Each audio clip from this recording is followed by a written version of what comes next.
Generation of young Russians, Vladimir Putin is the only leader they have ever known. With his election to a fifth term all but certain, we asked several to assess his presidency and look toward the future. I'll go to the polls and cast my vote for Vladimir Putin, because a lot has been done for our country, especially for Moscow. We're a young family, we have many social benefits, like maternity capital, which we can invest in our housing.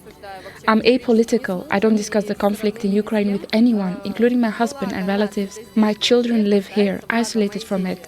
Luckily, none of my close ones are at the front. Unlike Valentina, Lena is less optimistic. For several years, she's been a volunteer helping political prisoners, including her boyfriend, who was sentenced to 5 years for staging a performance near the Kremlin. About election, everything is predictable.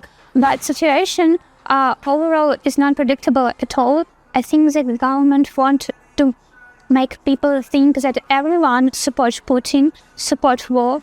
But when you speak with real people, it's not like that. For several years, 23-year-old Lisa has worked as a volunteer in an organization dealing with the problems of domestic violence.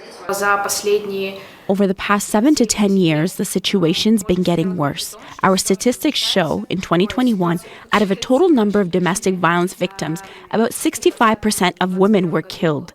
The Russian Orthodox Church ignores women's desire for independence. Roman says young people are uncertain about their futures. When the mobilization of reservists was announced in September 2022, people were clueless about what would happen to them in 2 weeks. Authorities have driven us into what is called the special military operation, and they don't know themselves how to get out of it. Former law student Sveta used to study history, cinema and law, but later quit due to censorship. I have a constant feeling of fear. I'm now scared when I see the police.